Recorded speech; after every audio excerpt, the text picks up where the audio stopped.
नमस्कार, आप देख रहे हैं हमारा खास बुलेटिन प्रणाम देवभूमि। आपके साथ मैं हूं रितु तिवारी पोखरियाल। बुलेटिन की शुरुआत करेंगे सीएम पुष्कर सिंह धामी का कार्यक्रम आपको बता देते हैं। सुबह 10:30 बजे विधानसभा पहुंचेंगे मुख्यमंत्री धामी। विधानसभा की कार्यवाही में सम्मिलित होंगे सीएम।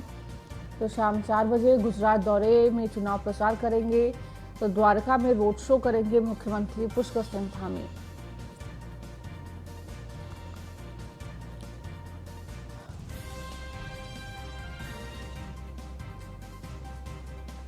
तो आज क्या कुछ कार्यक्रम रहने वाले हैं सीएम पुष्कर सिंह धामी के, वो आपको बता रहे हैं।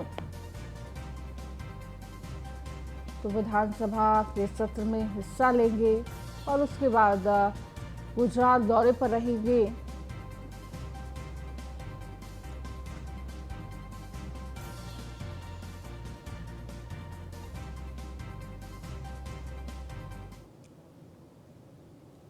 उत्तराखंड विधानसभा का शीतकालीन सत्र मंगलवार से शुरू हो गया। सत्र के दौरान सदन से लेकर सड़क तक हंगामा देखने को मिला। वहीं विपक्ष ने कई मुद्दों को लेकर सरकार पर हमला बोला। उत्तराखंड विधानसभा सत्र शुरू होते ही सबसे पहले सदन ने दिवंगत पूर्व विधायक केदार सिंह फोनिया को श्रद्धांजलि दी।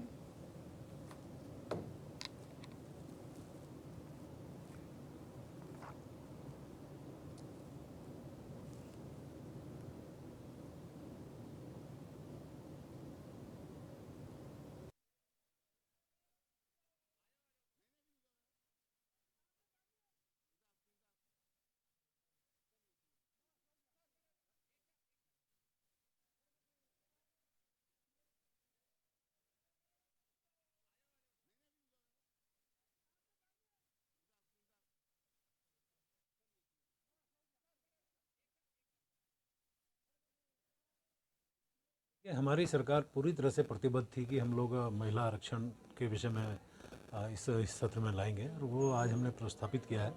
मैं इसके लिए अपनी सरकार का भी विशेष रूप से माननीय मुख्यमंत्री जी का बहुत धन्यवाद कर रहा हूँ और उम्मीद कर रहा हूँ कि इसमें सभी का सहयोग मिलेगा ताकि हम अपने जो महिलाएं हैं उनको उसका जो लाभ है उसको हम दे सकें। देखिए, हमारी सरकार पूरी तरह से प्रतिबद्ध थी कि हम लोग महिला आरक्षण के विषय में इस सत्र में लाएंगे और वो आज हमने प्रस्तापित किया है।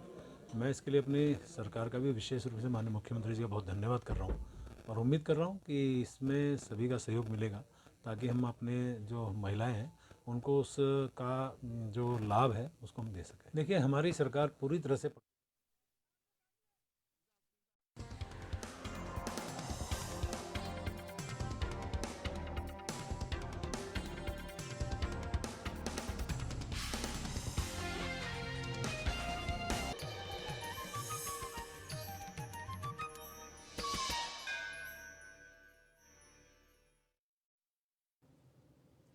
नमस्कार, आप देख रहे हैं देवभूमि। मैं हूं आपके साथ कीर्ति बिंदल। देहरादून से बड़ी खबर आपको बता दें। विधानसभा शीतकालीन सत्र से इस वक्त की बड़ी खबर है। विधानसभा में सीएम पुष्कर सिंह धामी से मिले हैं कांग्रेस के सभी विधायक। विधायक निधि को बढ़ाए जाने के चलते कांग्रेस के सभी विधायकों ने सीएम धामी से मुलाकात की है। मुख्यमंत्री पुष्कर धामी ने विधायक निधि बढ़ाने की सैद्धांतिक मंजूरी वर्तमान में 3,75,00,000 सालाना विधायक निधि है। विधायक निधि को 5 करोड़ सालाना किए जाने को लेकर कांग्रेस के सभी विधायकों ने मुलाकात की। विधायक प्रीतम सिंह, भुवन कापड़ी, सुमित हृदय, अनुपमा रावत, आदेश चौहान समेत कांग्रेस के सभी विधायकों ने मुलाकात की है। तो ये बड़ी खबर हम आपको बता रहे हैं। विधायक निधि को बढ़ाने के लिए तमाम विधायक मुख्यमंत्री पुष्कर धामी से मिले हैं। विधायक प्रीतम सिंह, भुवन कापड़ी, सुमित हृदय, तमाम विधायक मुख्यमंत्री से मिले हैं। विधानसभा शीतकालीन सत्र से इस वक्त की बड़ी खबर आपको बता रहे हैं। विधानसभा में सीएम पुष्कर सिंह धामी से मिले कांग्रेस के सभी विधायक। विधायक निधि को बढ़ाए जाने के चलते कांग्रेस के सभी विधायकों ने सीएम धामी से मुलाकात की है। मुख्यमंत्री पुष्कर सिंह धामी ने विधायक निधि बढ़ाने की सैद्धांतिक मंजूरी दे दी है। वर्तमान में 3,75,00,000 सालाना विधायक निधि है, लेकिन अब इसे 5 करोड़ सालाना किया जा सकता है। विधायक प्रीतम सिंह, भुवन कापड़ी, सुमित हृदय, अनुपमा रावत, आदेश चौहान समेत कांग्रेस के सभी विधायकों ने मुख्यमंत्री पुष्कर धामी से मुलाकात की है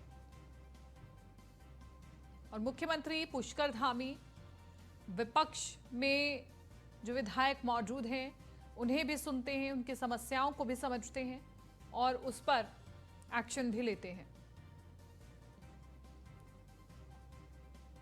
तो अगर जरूरत महसूस की जा रही है, मुख्यमंत्री पुष्कर धामी इसे मंजूरी भी दे देंगे।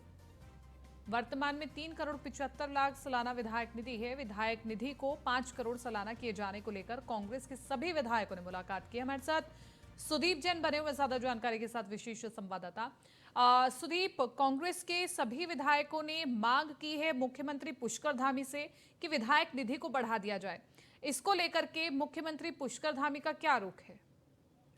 देखिए, ये सत्र से जुड़ी अभी तक की सबसे बड़ी खबर है जो न्यूज वन इंडिया पर है। दरअसल विधायकों को एक समस्या ये आ रही है कि जो उनकी वार्षिक अभी विधायक निधि है 3,75,00,000 रुपए के करीब, उसमें 18% जीएसटी कट रहा है, तो करीब 40 से 45 लाख रुपए जीएसटी के जा रहे हैं और उनकी कुल विधायक निधि पर इसका असर पड़ रहा है। और ये सिर्फ कांग्रेस के साथ ही नहीं, ये भारतीय जनता पार्टी का भी यदि कोई विधायक है, ये उसके साथ भी लागू है। 3 बजे के करीब जब मुख्यमंत्री से कांग्रेस के विधायक मिले थे, उस वक्त मुख्यमंत्री ने इस मामले को वास्तव में पेचीदा माना और इसमें क्या हल हो, इस पर निर्णय जल्द लेने की बात कही है। मुख्यमंत्री को विधायकों ने यह भी सुझाव दिया है कि यदि जीएसटी रिम्बर्समेंट नहीं रुक सकता तो विधायक निधि को बढ़ाया जाए और ये दोनों ही राजनीतिक दलों पर बराबर रूप से लागू होता है। अभी थोड़ी देर पहले जो वित्त मंत्री हैं और जो आज सदन में सरकार की ओर से बोल रहे थे, कैबिनेट मंत्री प्रेमचंद अग्रवाल, उन्होंने भी इस बात की पुष्टि की है और कहा है कि जल्द ही इस विषय पर सरकार निर्णय लेने जा रही है, क्योंकि यदि मूल जो विधायक निधि है वो कट जाएगी तो विधायकों के सामने आर्थिक संकट है विधायक निधि के रूप में जो मिलता है, तो विकास कार्यों पर इसका प्रभाव पड़ेगा। तो माना यही जा रहा है कि बहुत जल्द इस विषय पर निर्णय हो सकता है। क्या तमाम इस जानकारी के लिए। तो इस वक्त की बड़ी खबर न्यूज वन इंडिया दिखा रहा है। विधानसभा शीतकालीन सत्र से इस वक्त की बड़ी खबर है कि विधायक निधि को शायद बढ़ाया जा सकता है। इसके लिए कांग्रेस के विधायक मुख्यमंत्री पुष्कर धामी से मिले हैं। उत्तराखंड विधानसभा का शीतकालीन सत्र मंगलवार से शुरू हो गया और इस सत्र के दौरान सदन से लेकर सड़क तक हंगामा देखने को मिला। वहीं विपक्ष ने कई मुद्दों को लेकर सरकार पर हमला बोला। उत्तराखंड विधानसभा सत्र शुरू होते ही सबसे पहले सदन ने दिवंगत पूर्व विधायक केदार सिंह फोनिया को श्रद्धांजलि दी। वहीं विशेषाधिकार हनन के प्रस्ताव पर जसपुर विधायक आदेश चौहान ने सदन में आप बीती सुनाई। उन्होंने कहा कि उधम सिंह नगर पुलिस द्वारा उन्हें प्रताड़ित किया जा रहा है और ऐसे में उन्होंने कार्रवाई न होने पर विधानसभा के बाहर आत्मदाह करने की चेतावनी दी है। वहीं लंच के बाद विधानसभा में 5,444 करोड़ रुपए का अनुपूरक बजट पेश किया गया। साथ ही सरकार की तरफ से 30% महिला आरक्षण बिल सदन के पटल पर रखा गया।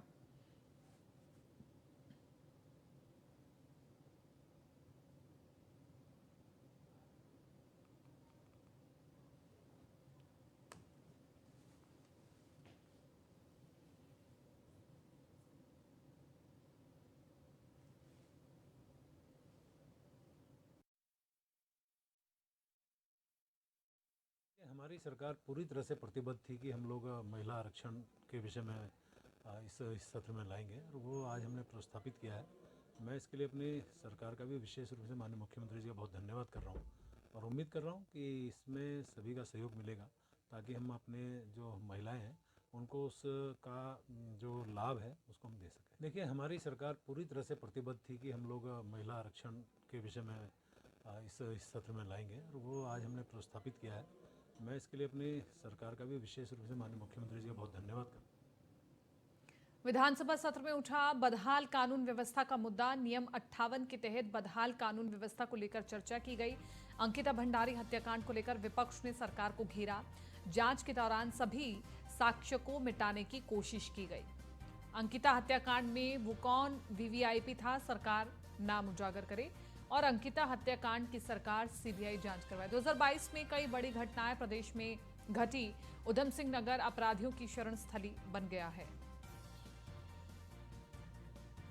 तो कानून व्यवस्था को लेकर के विपक्ष ने सरकार को घेरा, अंकिता हत्याकांड का जिक्र किया और अंकिता हत्याकांड की सरकार सीबीआई जांच करवाए, ये मांग की गई।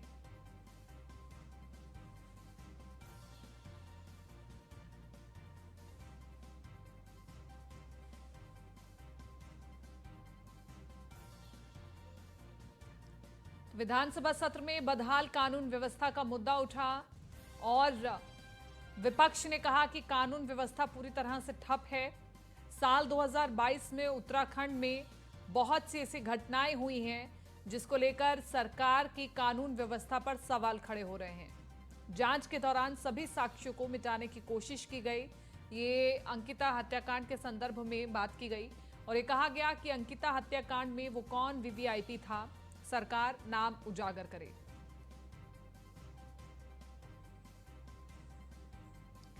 तो विपक्ष पूरी कोशिश में कि सरकार को घेरा जाए हर उस मुद्दे पर जहां पर सरकार को घेरा जा सकता है।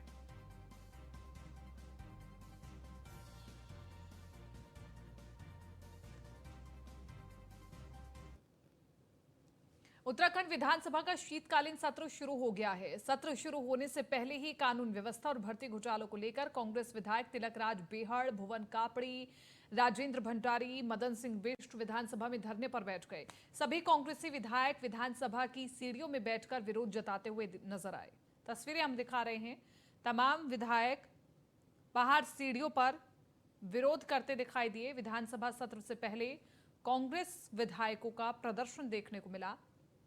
कांग्रेस विधायकों ने कानून व्यवस्था को मुद्दा बनाया।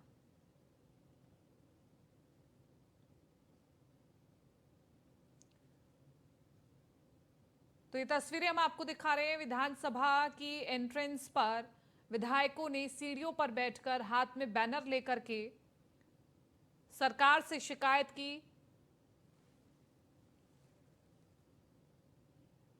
विधानसभा सत्र के पहले दिन प्रदेश में धर्मांतरण कानून को लेकर संशोधन किया गया है। धर्मांतरण कानून को और भी सशक्त बनाने के लिए इसकी सजा को 2 से लेकर 7 साल तक निर्धारित कर दिया गया है। चूंकि उत्तराखंड चीन और नेपाल से सटा हुआ है और इसके चलते प्रदेश में धर्मांतरण किए जाने के आसार बने रहते हैं, जिसके चलते ये कानून और भी सशक्त बनाया गया है।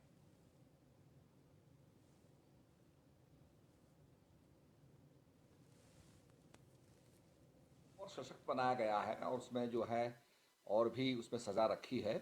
तो हमने 2 साल से 7 साल रखी है और उत्तर प्रदेश से और ज़्यादा सख्त कानून बनाया है ताकि हमारे यहाँ धर्मांतरण ना हो। हमारा बड़ा सेंसिटिव एरिया है और आपने देखा होगा कि नेपाल से और चीन से हमारी जब बॉर्डर लाइन लगी हुई है तो यहाँ पर अगर धर्मांतरण होता है तो बहुत सेंसिटिव होता है। और आपको पता है यहाँ थारू, बोक्सा और काफ़ी लोग जो हैं धर्मांतरण की तरफ लगे रहते हैं। और पुष्कर सिंह धामी सरकार ने अपने कार्यकाल में उत्तराखंड में बहुत शानदार काम किए हैं और कई महत्वाकांक्षी योजनाओं को शुरू किया, जिस कारण से बहुत तेज रफ्तार से उत्तराखंड का विकास हो रहा है। तमाम क्षेत्रों में उत्तराखंड राज्य प्रगति कर रहा है और खुशी की बात यह है कि सदन की कार्यवाही व्यवस्थित और सुगम तरीके से चली है।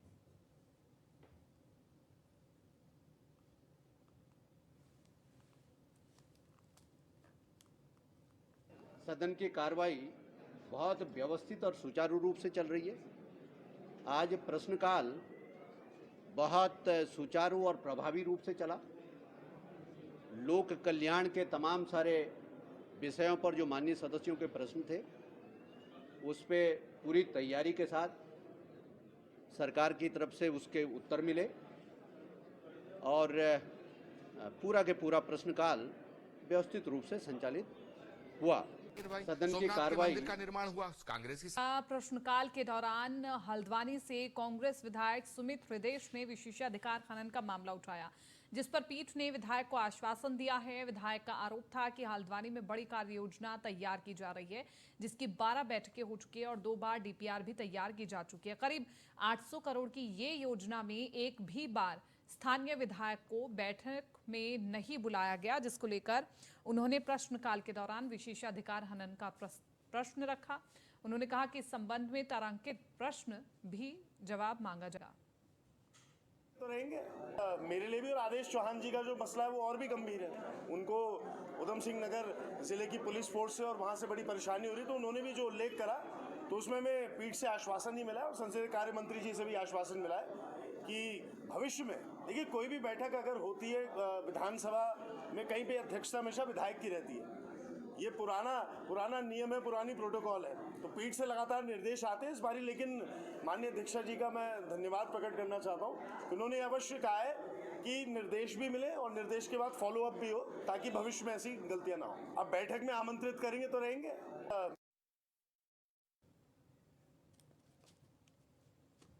कानपुर से निर्दलीय विधायक उमेश शर्मा का कहना है कि वे राज्य में कथित रूप से महिला आंदोलनकारी होकर लोगों को गुमराह कर रही हैं और कुछ नेताओं के द्वारा संरक्षण पाकर झूठे आरोप लगाकर नेतागिरी कर रही हैं।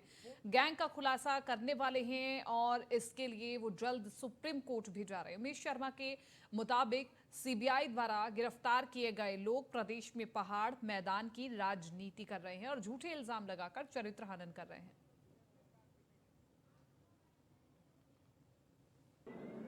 देश का सबसे बड़ा मेडिकल स्कैम, जिसको सीबीआई ने लंबे अरसे तक फॉलो करने के बाद, सर्विलांस करने के बाद, फोन रिकॉर्ड्स के बाद, दस्तावेजों के साथ इनके घर से पैसे के साथ बरामदगी करके गिरफ्तार किया। और आज ये राज्य आंदोलनकारी सीबीआई से चार्जशीटेड हैं। देश के सबसे बड़े मेडिकल स्कैम में चार्जशीटेड हैं। करप्शन केस में हाई कोर्ट के रिटायर्ड जज पर चलेगा मुकदमा, सीबीआई को मिली मंजूरी। ये केस भी यही है। सीबीआई लगातार जांच कर रही थी कि उत्तराखंड में कौन नेता इन्हें संरक्षण देते हैं, इनके संबंध उत्तराखंड के किन नेताओं से हैं। कुछ दिन पहले हरीश रावत जी ने इनको दीनहीन बताकर और एक वीडियो डाला कि एक महिला अपने अधिकारी के लिए संघर्ष करते हुए। इन्होंने हरीश रावत जी के लिए प्रचार प्रसार किया इनके चुनाव में। मैं ये जानना चाहता हूं हरीश रावत जी, अगर आप में जरा सी भी नैतिकता है तो इस बात का जवाब दीजिए कि आपके इस महिला के साथ क्या संबंध हैं। देश का जबरेड़ा से कांग्रेस विधायक वीरेंद्र जाती साइकिल चलाकर विधानसभा पहुंचे। वीरेंद्र जाती का कहना है कि राज्य सरकार स्वास्थ्य सेवाओं को सुधारने में फेल साबित हो रही है। सरकार डॉक्टर्स की कमी को दूर नहीं कर पा रही है, इसलिए प्रतीकात्मक रूप से साइकिल लेकर वो विधानसभा में पहुंचे हैं।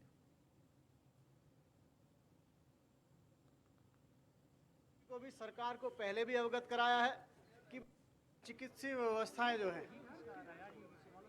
वो बड़ी दयनीय अवस्था में पहुंच गई है। लगभग ठप के बराबर व्यवस्था हो गई है। अगर मैं जनपद हरिद्वार की बात करूं तो जनपद हरिद्वार में आज के समय में 131 डॉक्टर्स की कमी है, जिसके चलते मैंने माननीय मंत्री जी को भी सरकार को पहले भी अवगत कराया है कि भाई गरीब लोगों के चिकित्सा स्वास्थ्य का ध्यान रखना सरकार की नैतिक जिम्मेदारी है। कि यहाँ की जो व्यवस्था है, चिकित्सा व्यवस्था है, ऊपर वाले के भरोसे है।